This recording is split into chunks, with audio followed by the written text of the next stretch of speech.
HYBR11 é o ETF para quem busca high yield, ou seja, rentabilidade maior com um hedge para não ficar exposto ao dólar. Lembrando que esse vídeo aqui não é uma recomendação de investimentos e nós já fizemos a parte 1 do vídeo, que é justamente o high grade, aqueles mais seguros, com uma explicação super longa e extensa sobre o hedge cambial, tá? Então se você tem interesse em ver aquele vídeo, vou deixar recomendado lá no final, com mais explicações específicas para poupar o seu tempo e ser super direto ao ponto aqui do HYBR11, tá certo? Então já comenta para mim se você prefere alto risco não, né? Vamos lá, um pouco mais de rentabilidade, um pouco mais de risco, ou se você prefere baixa rentabilidade, né? Mais tranquilo e ter menos risco também. Então a grande sacada aqui do HYBR11 é complementar o outro produto. Acho que essa estratégia aqui da Nuasset de lançar 2 produtos por vez que se complementam, ela é muito, muito interessante, porque daí permite o investidor fazer a sua escolha, claro, né? Se couber na carteira dele, mas também fazer ali o mix que ele melhor desejar, né?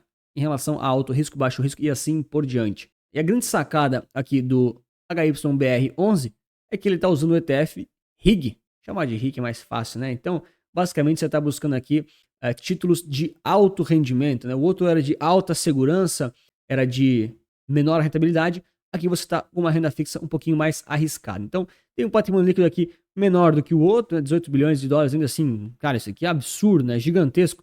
Multiplica isso aqui por 5,5, faz a conta aí do PIB de um país pequeno, quase isso. Brincadeira, tá? Vamos lá, 1.300 emissores, então você tem uma carteira diversificada em termos de quem está emitindo esse título de renda fixa, volume absurdo por dia, e aqui a gente tem esses detalhes em relação aqui à duration e ao yield to maturity, então justamente aqui dados bem diferentes do outro ETF, né? Vocês lembram que lá era 8 anos e aqui era 4,8, se não me engano. A grande sacada aqui é que você tem uma duration menor, né? Por quê? Porque você já tem a taxa maior, tá? Então, se você tem a duration muito alta, taxas muito altas, taxas que oscilam muito, isso aqui vai ficar muito, muito volátil. Então, quanto menor o grau de investimento, mais arriscado é aquele emissor, aquela empresa, aquele país, aquele seu primo que não te paga em dia, mais oscilação às vezes você tende a ter, tá?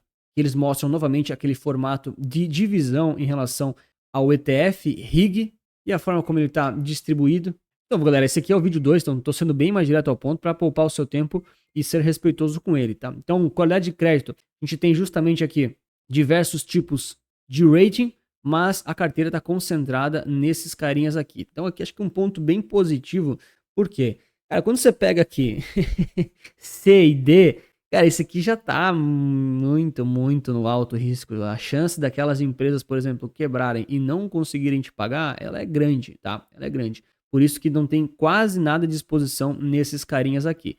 Se eles focarem muito em triple B, eles vão ter aqui títulos que não pagam tanto. Então o ETF acaba não sendo tão vantajoso, não faz tanto sentido você focar num triple B, porque ele já está quase em grau de investimento, a rentabilidade dele acaba não sendo muito alta. Então eles conseguem concentrar a carteira nesses caras aqui, de forma que eles conseguem dar preferência, né, para o B duplo aqui, né, e para o B, que acaba sendo um pouco mais seguro, mas garantindo uma rentabilidade um pouquinho acima da média aqui do setor, tá? Então eles diversificam principalmente nesses 3 caras, você vai contar aqui, deve estar na faixa de 90, 95% da carteira amarrada nesses 3 tipos de rating de crédito. Então você tem risco, sim, mas não é tanto risco assim, e é um risco diversificado em diversas pontas da qualidade de crédito. De forma similar, eles também diversificam em composição setorial, tá? A gente já viu uma imagem parecida com essa, claro que mudava o tipo de setor, não vou entrar no mérito se tem mais risco em setor de consumo cíclico do que de tecnologia, aí a gente vai para uma discussão muito longa, mas você tem diversos setores aqui e lembra que você sempre tem 1.300 emissores, então são 1.300 empresas aqui que emitem essas debêntures aqui, entre aspas, num português mais entendível, tá? E ainda fazem aqui a composição e a diversificação por maturidade, que é justamente os vencimentos aqui da carteira e desses títulos. Então eles acabam concentrando bastante aqui de 3 a 5 anos, dá uma puxada violenta aqui para a média e também dando um foco aqui mais curto. Então justamente aqui o que o RIG faz, de novo, o RIG ele é um ETF aqui da iShares, né, aqui da BlackRock, mas ele faz essa troca. Então ao invés de você buscar uma duration muito longa, você está buscando uma taxa mais alta dessas empresas mais arriscadas. Deve ter, não sei de cabeça, mas com toda certeza tem algum ETF lá no exterior que tem alta duration e alta taxa, mas daí a volatilidade é tão violenta que não se aplica para muitos perfis de risco. Então você tem aqui as durations mais defensivas, para você ter justamente aqui essa taxa, né, o YTM, é Yield to Maturity, é o yield ali da carteira mais alta. Aí você combina esses dois pontos para justamente não ter tanta volatilidade e ainda assim tentar um retorno mais alto. O que mais você consegue combinar agora?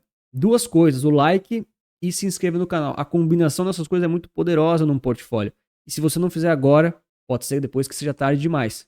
Aí eles chegam aqui então no HYBR11, tem uma estrutura um pouquinho diferente do HGBR11, de novo o irmão mais seguro. Vocês lembram lá no vídeo do HGBR11 que a estrutura lá ela é muito focada em ser parecido com o CDI, em ter muita segurança. Lá era 70% de títulos soberanos brasileiros. E título soberano brasileiro é LFT, né? É um CDI da vida, tá? Esse CDI é importante para tirar a volatilidade. E lá era 30% dos títulos de alta segurança, vamos dizer assim.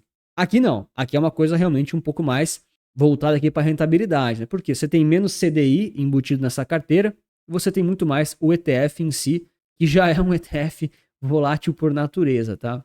Então você tem aqui essa questão do CDI embutido, ok? Até vai tirar um pouquinho da volatilidade. E você tem aqui essas bonds, né? Essas debêntures aqui, títulos de renda fixa corporativos de alta rentabilidade, vamos dizer assim, norte-americanos. Tem que lembrar que a alta rentabilidade deles não é tão alta, né? Então, você pega aqui 6,5% ao ano em dólar, assim, para o contexto global é bastante, tá? Mas quando você compara aqui no Brasil, né? As debêntures 22% ao ano em reais, né? Enfim, né? Tem que ser realista o tipo de mercado que a gente está olhando.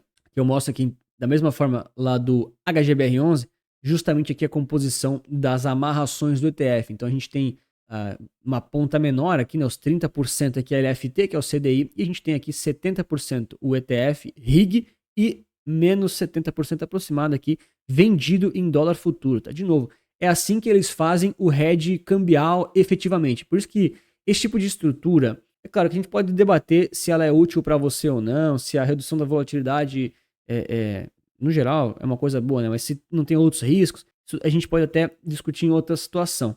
Mas fazer isso aqui na mão é um pouco complexo, tá? Porque se você está vendido em dólar futuro, você corre não, você vai ter que pagar ajuste diário, vai ter que fazer rolagem de contrato. Tem uma complexidade operacional muito grande. É um tipo de coisa que se você busca fazer, utilizar um ETF geralmente acaba sendo um pouco mais fácil para a pessoa física, né? Tanto é que a gente tem essas duas opções aqui da Nuasset, mas também tem o pessoal do Itaú, que já tem dois deles, né? Tem o do S&P redeado e também tem os títulos do Tesouro Americano, também com o hedge ali do dólar, tá? E aí você recebe indiretamente o diferencial das taxas de juros aí embutidos nessa carteira, já que você não está recebendo o dólar. De novo, eu falo isso com mais detalhes no vídeo anterior.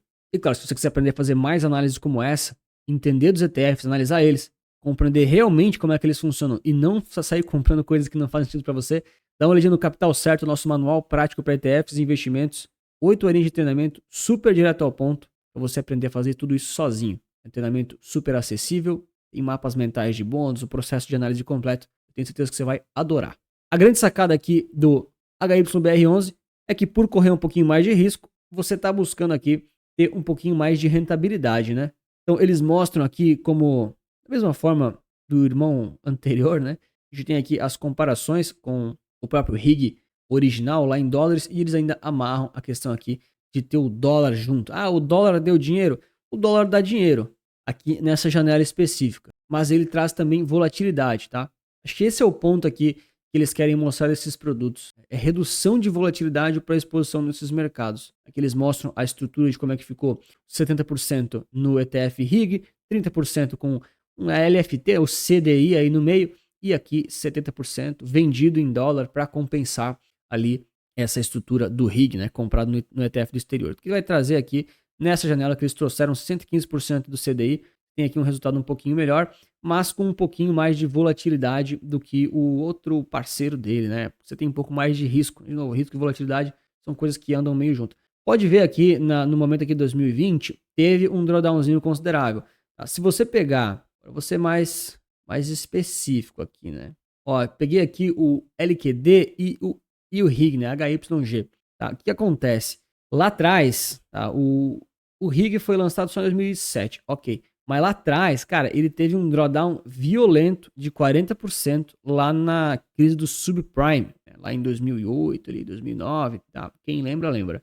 Ou seja, é uma carteira que tem mais volatilidade, tá? É uma carteira que pode trazer aí algumas quedas aí, a depender, claro, das taxas de juros e também aí de todo o contexto daquelas empresas, para elas não quebrarem, assim por diante. Então você, quando compra um produto de renda fixa, que tem mais rentabilidade, se você busca aquele yield maior, né, a taxa maior, você também está assumindo aí que pode ter mais oscilação, pode mexer um pouco mais, e você está disposto a isso, caso faça sentido para você.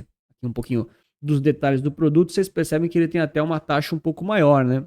Então, eles mostram aqui, está com 0,30%, 0,35%, 0,49%. Não sei se isso aqui faz sentido porque o LQD, vocês colocaram a título de comparação, mas não faz sentido essa informação porque isso aqui é RIG, né? Mas o ponto aqui do site, pelo menos, está esclarecendo aqui, é 0,30% ao ano. Vamos deixar aí um espaço aberto para no asset esclarecer aí em relação a isso. E aqui eles mostram, então, de forma bem clara, quantos por cento essas estratégias têm dado, num backtest aqui para trás, né? Em relação ao CDI, olhando aqui para um passado mais recente. Tem aqui na faixa dos 110%, o HY, né? Porque é high yield, ele rende mais, tá? E também porque ele é muito mais volátil. Vocês percebem como ele oscila em termos dos percentuais do CDI.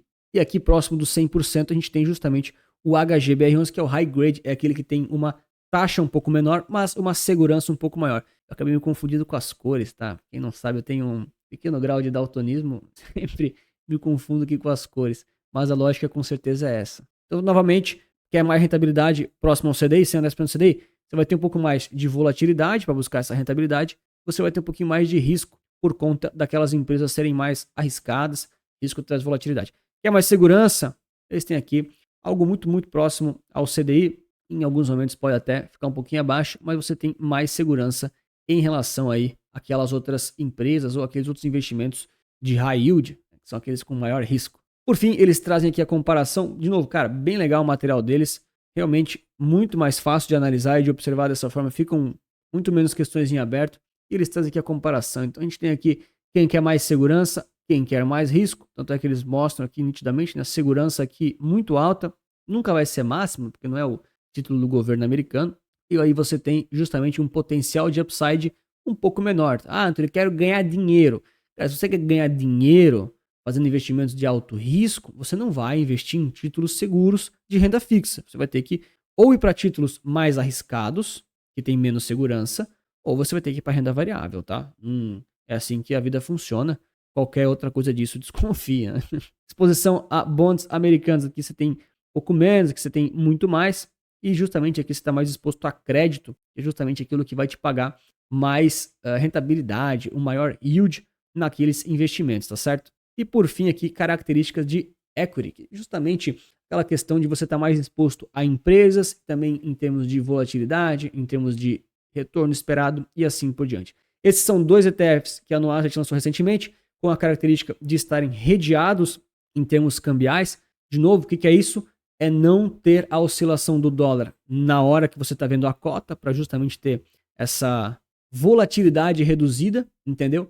E ele vai tentar, através ali desse hedge, através da taxa de juros embutida, que é o diferencial da taxa de juros brasileira menos americana, valorizar a mesma coisa que o dólar, sem a mesma volatilidade. Tá? Essa é a tentativa dele. Existem distorções, existem outros riscos, mas esse é o objetivo desses dois produtos. Então comenta para mim o que você achou deles, se você gostou, se não gostou, se acha útil, se acha inútil, se queria com a oscilação do dólar junto, se achou que os 70% ou 30% acabou modificando muito a característica da carteira.